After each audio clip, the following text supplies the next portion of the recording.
Kisah Uwais Al-Qarni, anak saleh yang tidak dikenal di dunia, tapi dikenal langit. Dalam sejarah Islam, kita mengenal tokoh-tokoh besar seperti para sahabat yang menyertai Rasulullah Shallallahu Alaihi Wasallam dalam perang dan dakwah. Namun, ada satu nama yang tak pernah bertemu Nabi, tidak dikenal banyak manusia, tapi disebut oleh Rasulullah sebagai penghuni langit yang doanya mustajab. Itulah Uwais Al-Qarni. Namanya tak tercetak dalam tinta sejarah para panglima, tapi abadi dalam cahaya keikhlasan. Ia bukan panglima, bukan ulama, bukan sahabat Nabi secara teknis, tapi Rasulullah meminta agar para sahabat mencarinya, karena di balik doanya ada samudra kemuliaan. Mari kita telusuri kehidupan Uwais Al-Qarni dari awal keislamannya hingga wafatnya, dan bagaimana ia menjadi pelajaran besar bagi umat Islam sepanjang zaman. Mari kita ikuti kisah penuh makna ini hingga akhir. Uwais Al-Qarni adalah seorang pemuda dari Yaman, dari kabilah Murad, kemudian juga dikaitkan dengan Qaran.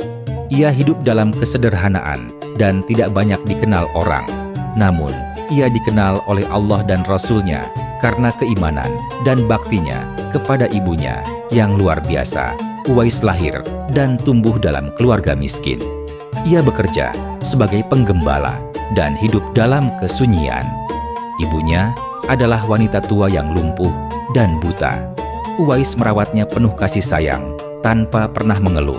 Bahkan ia rela mengorbankan keinginannya bertemu Nabi hanya demi menjaga ibunya. Uwais tinggal di negeri Yaman ketika Islam mulai menyebar. Ia mendengar tentang kerasulan Nabi Muhammad Shallallahu Alaihi Wasallam dan mengimaninya meski belum pernah melihat beliau. Dengan penuh keyakinan, ia menjadi Muslim dan menanamkan Islam dalam hidupnya tanpa pernah menyampaikan keinginannya kepada siapapun secara terbuka. Ia menyembunyikan keimanannya dari banyak orang, tetapi menyuburkannya dalam amal dan keikhlasan. Ia sangat merindukan Nabi Muhammad Shallallahu Alaihi Wasallam, namun ibunya yang sakit tidak dapat ditinggalkan. Ia sempat meminta izin untuk pergi ke Madinah, dan ibunya mengizinkan dengan syarat tidak lama. Saat Uwais sampai di Madinah, Rasulullah sedang tidak di rumah. Karena janji kepada ibunya, ia pun kembali ke Yaman tanpa bertemu sang Nabi. Begitu tingginya bakti dan janjinya kepada ibunya.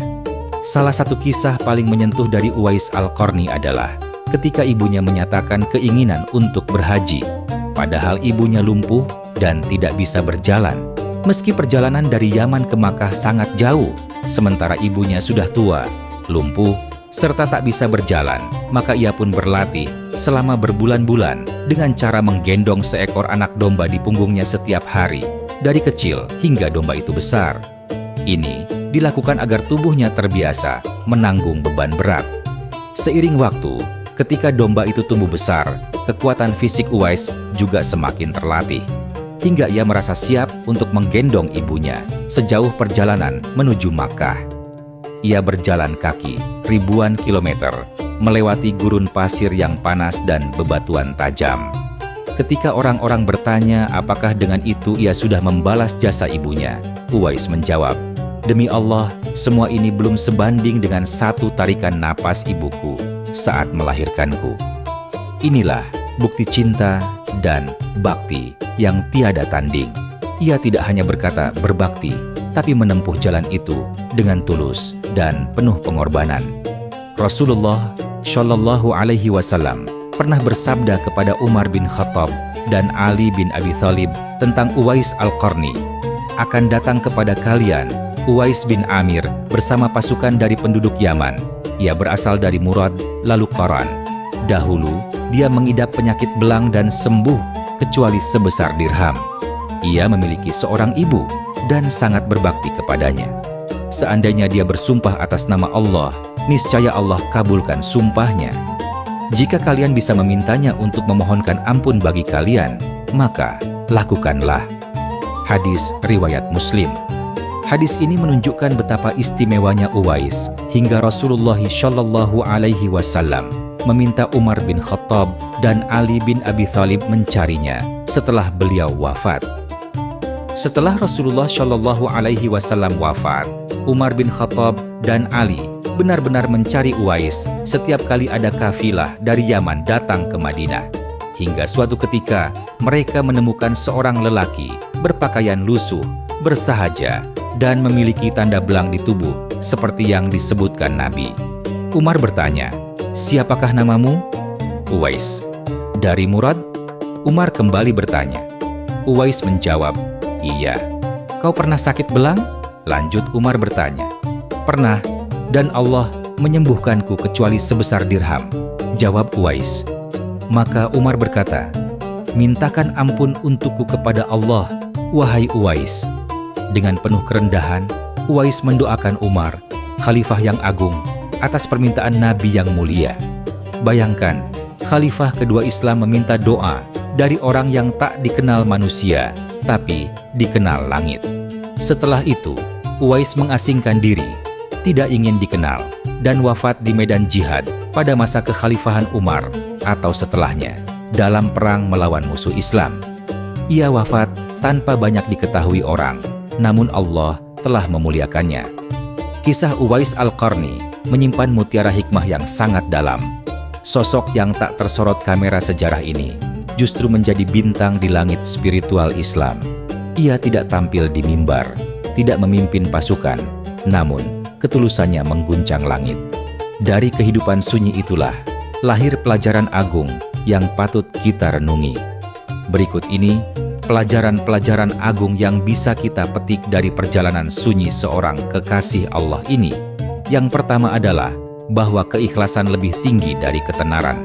Uwais tidak dikenal manusia, tapi dikenal Rasulullah Shallallahu Alaihi Wasallam karena keikhlasannya yang murni dalam beramal. Yang kedua adalah bahwa berbakti kepada orang tua bisa mengangkat derajat di sisi Allah Subhanahu wa Ta'ala. Rasulullah mengaitkan kemuliaan Uwais dengan baktinya kepada ibunya yang lumpuh dan buta. Yang ketiga adalah bahwa keimanan tidak harus dilihat manusia. Meski tak pernah bertemu Nabi, keimanan Uwais sejajar dengan para sahabat dalam hal kecintaan dan ketaatan. Yang keempat adalah tidak perlu banyak bicara untuk menjadi mulia.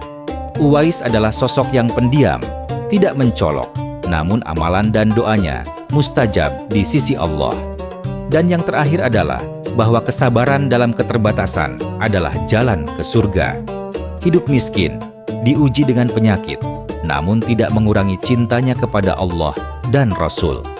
Uwais Al-Qarni adalah simbol keikhlasan yang murni, sebuah bukti bahwa Allah tidak menilai dari pangkat, nama, atau jumlah pengikut, tapi dari ketulusan amal dan keteguhan hati.